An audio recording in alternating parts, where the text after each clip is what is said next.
Puji Tuhan, haleluya.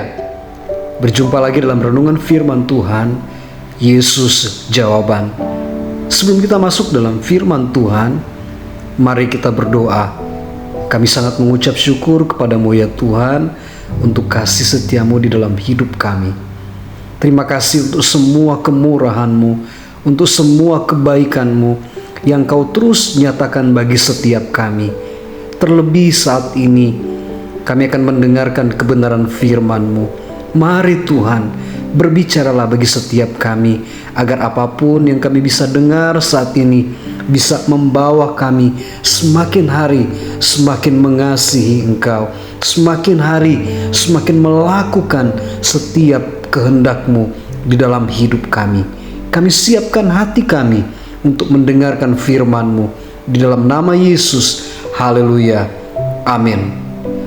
Saudara, firman Tuhan saat ini saya berikan tema berjumpa Yesus di padang gurun kehidupan. Firman Tuhan saat ini saya ambil dalam kitab Injil Lukas 3 ayat 2 dan ayat 3. Firman Tuhan berkata, pada waktu Hanas dan Kayafas menjadi imam besar, datanglah firman Allah kepada Yohanes anak Sakaria di padang gurun. Maka datanglah Yohanes ke seluruh daerah Yordan dan menyerukan, bertobatlah dan berilah dirimu dibaptis, dan Allah akan mengampuni dosamu.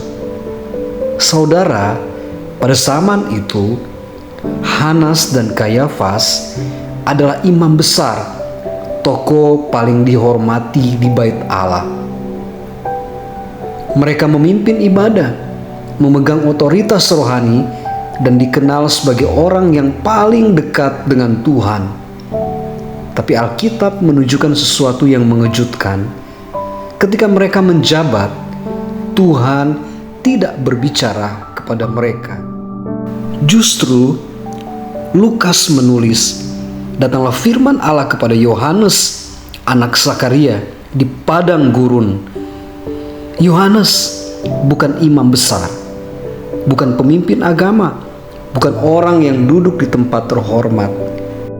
Ia tinggal di padang gurun, tempat yang sepi, tidak nyaman, sering dihindari, namun di sanalah Tuhan menyapa.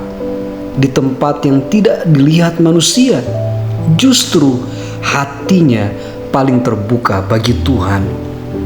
Saudara, ada pelajaran indah di balik kisah ini, bahwa Tuhan tidak mencari gedung megah, jabatan tinggi, atau nama besar. Dia mencari hati yang siap mendengar, bahkan jika hati itu berada di padang gurun sekalipun. Dan bukankah hidup kita kadang seperti itu? Ada masa ketika kita merasa terlempar jauh dari pusat kehidupan, dari rasa aman, dari orang-orang yang kita percaya, dari hari-hari yang dulu tenang. Ada masa kita merasa berada di wilayah asing, terluka, bingung, ditinggalkan, atau menghadapi pergumulan yang kita sendiri tak tahu bagaimana menjelaskannya. Kita bertanya, Tuhan, kenapa aku harus ada di tempat seperti ini?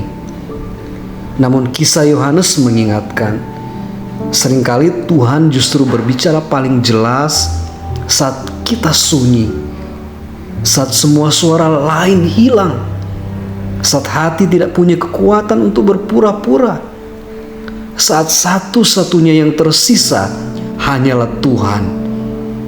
Firman yang tidak didengar oleh imam besar di bait yang suci, justru didengar oleh seorang yang sendirian di gurun yang kering. Mungkin hari ini hidupmu terasa seperti padang gurun, kering, berat, sepi, atau penuh rasa kehilangan. Tapi padang gurun bukan akhir dari segalanya. Padang gurun adalah tempat Tuhan membentuk kita, menyembuhkan kita, dan menguatkan suara kita.